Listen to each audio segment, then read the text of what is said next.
అప్పటికి మామిడికాయలు సీజన్ అయిపోయిందనమాట మేము షూట్ చేసే టైంకి. సో మామిడికాయలు లేవు మాకు షూట్ చేయడానికి. So we manage somehow to get మామిడికాయలు ఫ్రమ్ సమ్వేర్ లైక్ అట్లా నేలాడి తీసి అది తీసి చాలా కష్టపడ్డాం. సో సాంగ్ చూసినంతసేపు ఎక్కడ మీకు ఆ ఫీలింగ్ రాదు. సో మామిడికాయలు లేవు అని చెప్పి.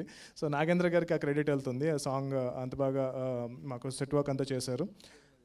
అన్ సీజన్లో మామిడికాయ సాంగ్ చేయాల్సి వచ్చింది. So and my producer Niranjan garu, so his unparalleled support to me and blind trust in me. So నన్ను మా పేరెంట్స్ కన్నా ఎక్కువ నమ్ముతున్నారు. సో ఆ నమ్మకం అంతా నన్ను ఈ సినిమాకి నా క్రియేటివ్ ఫ్రీడమ్ ఇచ్చి కావాల్సిన బడ్జెట్ ఇచ్చి సినిమా చేయించుకున్నారు. So I want thank him for his unparalleled support.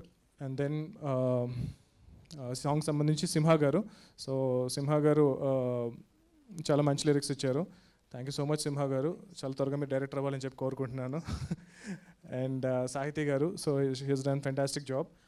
మేజర్గా ఈ సాంగ్ తెలుగు, తమిళ్, కన్నడ 3 లాంగ్వేజెస్లో కూడా సాహితీ గారు పాడారు. అండ్ హిందీలో సునిధి చౌహాన్ గారు పాడారు. అండ్ మలయాళం వచ్చేసి సితారా గారు పాడారు. సో సితారా గారు పాడారు. అండ్ అలాగే every song has top lyricist working in other languages అనమాట. సో ప్రతి సాంగ్ని కూడా ఈక్వల్ ఎఫర్ట్ పెడుతున్నాము. It will not be like a dubbed film. So trust me, మీరు వేరే లాంగ్వేజ్ చూస్తే కనుక ఇది ప్రాపర్ హిందీ సినిమానా అని అనిపించవచ్చు మీకు. సో అంత ఎఫర్ట్ పెడుతున్నాము. సో ఆల్మోస్ట్ లాస్ట్ 6 months నుంచి we're working on the script. So ఎట్టి పరిస్థితుల్లో కూడా ఇది తెలుగు సినిమా డబ్ అయిందిరా అని అయితే అనిపించదు. So the film will be equally good in all the languages. So much as effort has gone in to dialogues and also the writing of the lyrics. So చాలా ఒరిజినల్గా అనిపిస్తుంది ప్రతి లాంగ్వేజ్లో కూడా. సో ఐ థింక్ సాంగ్ గురించి that's about it. And thank you so much everyone. మెయిన్గా lyrical video చేసిన swipe up team ఉన్నారా, వాళ్ళు I think they have gone to finish the other languages. So ఇప్పటికి సోఫార్ తెలుగు, హిందీ ఇవి మిగిలినవి జస్ట్ ఫినిషింగ్ స్టేజ్లో ఉన్నాయి. Thank you swipe up team for last 2-3 days నుంచి నిద్ర లేకుండా వర్క్ చేసి ఈ సాంగ్ ఫినిష్ చేసినందుకు. And I think that's about it. Yes, మీ ప్రశాంత్ వర్మ సినిమాటిక్ యూనివర్స్ గురించి కూడా మాకు కొంచెం చెప్తే. So there is a huge vision అండి. అంటే like there are a lot of things that we are working on. There is a huge team. There are like lots of superheroes, lots of stories. There are a lot of things, very exciting stuff. But ఇవన్నీ నేను మాట్లాడడానికి దానికి value ఉండాలి అంటే కనుక Hanuman success అవ్వాలి. But Hanuman success అయితే మాత్రం there is a lot of things that we want to do. There is a lot of opportunities for a lot of young writers, directors, a lot of people to do a lot of interesting things under one single big vision. So it's very huge, but I think it's too soon to discuss about that universe. So Adhira is already announced, but there are like 4 more superheroes, like 6 superheroes we want to do it in the first phase. Hopefully, like, once this film gets released and gets the amount of love that we are hoping it will receive, that's when I think it's the right time to announce the next films. Yes, so one last question. So Teja Sajjaతో మీరు already zombie Reddy చేశారు. అది critically acclaimed, అందరినీ చాలా entertain చేసింది. మరి ఎలా అంటే రామ్ హనుమాన్ అన్నట్టుగా ఉంది ఇప్పుడు కాంబినేషన్ మీది కూడా. సో మీ ఇద్దరి దీని గురించి చెప్పండి. లైక్ అదేనండి, అంటే మేము ఫస్ట్ ఒక సినిమా కోసం కలిసాము. అప్పుడు ఆ సినిమా వర్కౌట్ అవ్వలేదు. బట్ అప్పటి నుంచి we travel together and we more friends than technicians together. నేను పర్సనల్గా ఛాంబర్ ద్వారా, కౌన్సిల్ ద్వారా మళ్ళీ మిమ్మల్ని రిక్వెస్ట్ చేస్తున్నాను. And about this Sankranti, every సంక్రాంతికి ఉన్నట్టే ఈ సంక్రాంతికి నంబర్ ఆఫ్ మూవీస్ క్లాష్ ఉంటాయని మనకు 6 months నుంచే ఎవరికి వారు అనౌన్స్మెంట్ చేసుకుంటూ వచ్చాం. ఫస్ట్ ఎప్పుడో మాది గేమ్ చేంజర్ అయిపోతే గేమ్ చేంజర్ రావాలని టార్గెట్ చేశాం. దాని తర్వాత సో మెనీ ఫిలిమ్స్ అనౌన్స్మెంట్స్ వస్తూ వచ్చాయి. సో ఫైనల్గా 15 days back Telangana film chamber commerce Telugu film chamber కామర్స్కి రాయడం జరిగింది లెటర్. ఒకసారి ప్రొడ్యూసర్స్ అందరితో మాట్లాడదాము, ఒకసారి మీటింగ్ పిలవండి అని. అప్పుడు ఫైనల్గా 5 films, అది మా ఫ్యామిలీ స్టార్ డ్రాప్ అయ్యాక 5 films సంక్రాంతి రేస్లో ఉన్నప్పుడు అందరు ప్రొడ్యూసర్స్ని పిలవడం జరిగింది. ఆ రోజు హనుమాన్ ప్రొడ్యూసర్ గారు అవైలబుల్ లేక వారు ఆ రోజు ఛాంబర్ మీటింగ్ రాలేకపోయారు. సో వాళ్ళ రిప్రజెంటేటివ్ కమ్యూనికేట్ చేశాడు, ఇట్లా ప్రొడ్యూసర్ గారు అవైలబుల్ లేరని. సో ఆ రోజు అందరు ప్రొడ్యూసర్లకి సిచ్యువేషన్ ఎక్స్ప్లెయిన్ చేసాం ఛాంబర్ ద్వారా. సో ఎవరు పాసిబిలిటీ ఉన్నా ట్రై చేయండి. అంటే ఇది మనము ఎవరు వెనకకెళ్తే తగ్గినట్టు కాదు, ఒక బిజినెస్ ఎక్స్పీరియన్స్గా మా సలహాలు డైరెక్ట్గా ఇలా ఉంటే ఇలా ఉంటుంది, ఇలా ఉంటే ఇలా ఉంటుంది, పండగకు వచ్చినప్పుడు మీకు ఎన్ని స్క్రీన్స్ దొరుకుతాయి, ఇలా ఎక్స్ప్లెయిన్ చేయడం జరిగింది. దాంట్లో సో లాస్ట్ 1 వీక్ నేను లేను. సో ఈరోజు రాగానే అందరం కలుద్దామని సో విశ్వప్రసాద్ గారు అండ్ వివేక్ వాళ్ళిద్దరూ మాట్లాడడం జరిగింది. సో వాళ్ళు మాట్లాడి ఉన్న సినారియోలో అంతకుముందు 3 days నుంచి దాము గారు ప్రసన్న మాట్లాడుతూనే ఉన్నారు, ఏదైనా ఒక్క సినిమా తగ్గితే ఆల్టర్నేట్ డేట్ చూసుకుందాము, సో ఉన్న సినిమాలకి మ్యాక్సిమం ఎఫర్ట్స్ పెట్టచ్చు అని. మీ అందరికీ తెలుసు లాస్ట్ ఇయర్ జాన్కి 3 సినిమాలు రిలీజు, బట్ 3 సినిమాలకి ఎంత రచ్చ జరిగిందో మీకు తెలుసు. అలాంటిది 5 సినిమాలు వస్తే ఇంకెంత ప్రాబ్లం. సో దాంట్లో విశ్వప్రసాద్ గారు వివేక్ మాట్లాడిన తర్వాత రవితేజ గారితో కూడా మాట్లాడడం జరిగింది. వాళ్ళు సో ముందు వచ్చి సరే ఉన్న సిచ్యువేషన్ అర్థం చేసుకొని వాట్ నెక్స్ట్ మంచి డేట్ ఎప్పుడు ఉంటుంది, సో ఛాంబర్ ద్వారా వాళ్ళకు సోలో డేట్ ఇప్పియాలి.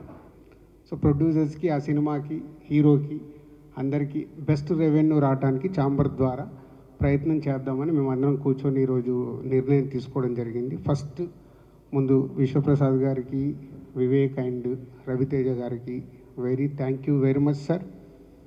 ఎందుకంటే ఈరోజు ఒక సినిమా వెనకకెళ్ళడం వల్ల 3 పెద్ద సినిమాలు, అలాగే హనుమాన్ 4వ సినిమాకి వస్తుంది. 4 సినిమాలకి ఎంత న్యాయం జరగగలుగుతుంది, అట్లీస్ట్ సమ్ పర్సెంటేజ్ ఆఫ్ ఒక సినిమా తగ్గడం వల్ల ఎంతో కొంత అన్నిటికీ రెవెన్యూ పెరగడానికి, స్క్రీన్స్ దొరకడానికి అవకాశం ఉంటుంది.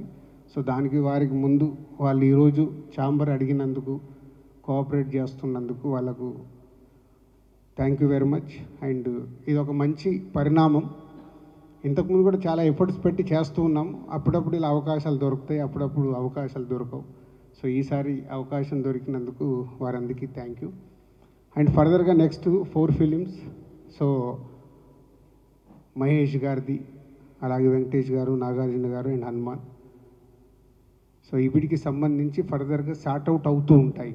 సో అది ఆర్డర్లో పెద్ద సినిమాని బట్టి, పెద్ద చిన్న అని ఎందుకు మాట్లాడతామంటే, నేను ఇంతకుముందు కూడా లాస్ట్ వీక్ మీడియా మిత్రులు నన్ను అడిగారు, సార్ పెద్ద సినిమా ఏంటి, చిన్న సినిమా ఏంటి అంటే, పెద్ద సినిమా అని అంటే ఎగ్జైట్మెంట్లో మనం మార్నింగ్ షోకి పరిగెత్తే సినిమా పెద్ద సినిమా. అది చిన్నది కానీ హీరో ఉండని, హీరో లేకపోని.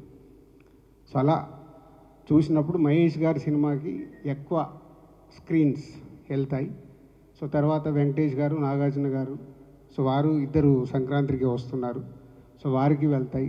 తర్వాత హనుమాన్కు కూడా వాళ్ళ డిస్ట్రిబ్యూటర్స్ మ్యాక్సిమం అందరికి ఇన్స్ట్రక్షన్స్ ఇస్తున్నాము, వాళ్ళ డిస్ట్రిబ్యూటర్స్ని మాట్లాడుకుంటూ ఎక్కడెక్కడ వాళ్ళు స్క్రీన్స్ తీసుకోగలుగుతారు చేయండి, ఛాంబర్ ద్వారా మేము కూడా కోఆపరేట్ చేస్తామని. సో వాళ్ళ డిస్ట్రిబ్యూటర్స్తో మాట్లాడి అది సార్ట్అవుట్ అవుతుంది. సో ఇండస్ట్రీకి ఇలాంటి మంచి పరిణామం జరగాలని మేమందరం ప్రయత్నం చేస్తున్నప్పుడు మీరు చాలా ఇంపార్టెంట్. టేకాఫ్ మీ దగ్గర నుంచే, ఎండ్ మీ నుంచే చేస్తుంది. అంటే మంచి చెయ్యాలని మా ఎఫర్ట్స్, మేము ఎంత రన్నింగ్లో ఉన్నా, ఈరోజు మీకు తెలుసు సడన్గా ఈ ప్రోగ్రాం కానీ మిమ్మల్ని పిలిచినట్టు మావి కూడా అన్నీ, నేను లాస్ట్ 1 వీక్ లేను, వచ్చిన సమయాన్ని దీనికి 4 o'clock వచ్చి ఒక 1 hour కూర్చున్నాం, మళ్ళీ ఇప్పుడు వచ్చి మీతో షేర్ చేసుకోవడానికి వచ్చి మా టైం స్పెండ్ చేస్తున్నాం. అంటే ఎంత ఇంపార్టెంట్ ఉంటే ఎంత ఎఫర్ట్స్ పెడతాం. దీన్ని ఆల్ మీడియా, ప్రింట్ మీడియా కానీ, సోషల్ మీడియాలో ఉన్న వాళ్ళు, వెబ్సైట్స్ వాళ్ళు అందరూ ఇది అర్థం చేసుకొని పాజిటివ్ తీసుకెళ్తే అందరికీ మాకు ఎనర్జీ ఉంటుంది చేయటానికి. తర్వాత వచ్చే వాళ్ళకు కూడా ఎనర్జీ ఉంటుంది. మా మీద ఎప్పుడు ఏదో ఒకటి నెగిటివ్ కామెంట్స్ వస్తూ ఉంటే దానివల్ల నిజంగా మీకేం లాభం లేదు.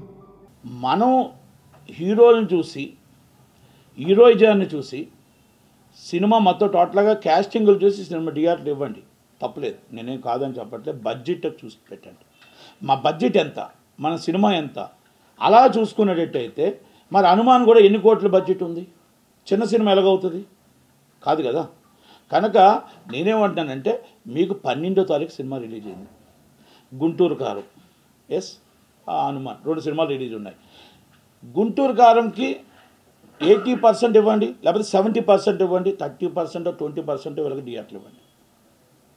ఇది మనకు కరెక్ట్గా ఉంటుంది. అంటే మీరు బడ్జెట్ కూడా చూసుకోండి సినిమాలు. అలాగే 13వ తారీఖు వస్తుంది, ఒక 10% తగ్గించండి, 5%. అలాగే మీరు 14వ తారీఖు వస్తుంది, ఒక 5-10 తగ్గించండి. నా స్వామి రంగ, సైందువ. అంటే మీరు ఇక్కడ డిస్ట్రిబ్యూటర్ని చూస్తున్నారా, మళ్ళీ మీరు ఏంటంటే అక్కడ థియేటర్ హీరోని చూస్తున్నారా, సినిమాని చూస్తున్నారా? నాకు అర్థం కావట్లే. మీరు నా స్వామి రంగా అప్పటికప్పుడు కన్ఫర్మేషన్ అయ్యి సినిమాకి వచ్చి మీ ఇష్టం వచ్చిన థియేటర్లు ఇస్తానంటారు. అది డిస్ట్రిబ్యూటర్ మరి దిల్ రాజు గారు కాబట్టి. సైందువా ముందే డిస్ట్రిబ్యూటర్ దిల్ రాజు గారు కాబట్టి మీ ఇష్టం థియేటర్ బ్లాక్ చేస్తామంటారు. మొత్తం టోటల్ ఆల్రెడీ గుంటూరు కారంగా మొత్తం థియేటర్లు అన్నీ వేసేస్తామంటే మరి ఒక హనుమాన్ థియేటర్కి సినిమాలు ఇవ్వకపోతే ఎలా చెప్పండి? ఓకే, మనం ఇక్కడ బలవంతులు ఉండొచ్చు, మనం ఇక్కడ బలవంతులమే. ఏం బలవంతులం? దిల్ రాజు గారు తెలంగాణకి ఆంధ్రప్రదేశ్కి ఆయన బలవంతుడే. ఎస్, సునీల్ గారు తెలంగాణకు బలవంతుడే, కానీ ప్రపంచానికే బలవంతుడు ఉన్నారు. ఆంజనేయ స్వామి ప్రపంచానికి బలవంతుడు కదా, ఆయన దేవుడే కదా. అంటే మనం కూడా అర్థం చేసుకోవాలి. ఈరోజు దీని అర్థం ఎందుకు ఈ మాట అనాల్సి వచ్చిందంటే, ఈరోజు మనం చేయొచ్చు, కానీ ఆ సినిమా అనేది హిట్ కొట్టిన తర్వాత మళ్ళీ ఈ థియేటర్స్ అంతా కూడా మనం అక్కడికే రావాలి. అంటే దీని అర్థం ఏంటంటే ఎక్కడ ఎన్ని చేసినా ఏం చేసినా మళ్ళీ దేవుడి దగ్గరికి రావాల్సిందే అనేది మీకు సారాంశం. మీరు అదే నేను చెప్తున్నా. ఈరోజు మనం తప్పించవచ్చు, ఈరోజు మనం ఏమైనా మాట్లాడవచ్చు, కానీ నాకు మళ్ళీ చెప్తున్నా, ఆ సినిమా నిర్మాత ఎవరో నాకు పరిచయం లేదు, ఆ సినిమా నిర్మాత లేదు, ఈ లెవెల్లో కూడా నాకు. కానీ నాకు కావాల్సిన వాళ్ళు దాంట్లో ఉన్నారు. ఎవరు నా స్వామి రంగాన్ని అందరూ నాకు కావాల్సిన వాళ్ళు ఉన్నా కూడా, లేకపోతే మనకి గుంటూరు కారం కావాల్సిన వాళ్ళు ఉన్నా, కాకపోతే మనం చేసేటప్పుడు న్యాయం చేయాలి అంటాను. ఒప్పించాం, ఎస్, నాకు ఇందాక కూడా మాట్లాడితే ఒప్పించాం అన్నారు. ఒప్పించారు కరెక్టే. మనం ఎందుకంటే అక్కడ హనుమాన్ అనే సినిమాకి థియేటర్లు ఎందుకు ఇవ్వలేకపోయాం అంటే డిస్ట్రిబ్యూటర్ను చూసి మనం కాదు, సినిమాను కూడా చూసి ఆ సినిమాకి థియేటర్ అయినప్పుడు మనం ఇప్పుడు గవర్నమెంట్ ఏం చేస్తుంది? మొన్న దొరల పాలన వెళ్ళింది, ఇప్పుడు పటేల్ పాలన వచ్చింది. ఆ రోజు 395 రూపాయల టికెట్ ఇస్తే మీరు 450 రూపాయల టికెట్ ఇచ్చారయ్యా. ఇక మీరేం న్యాయం చేసినట్టు?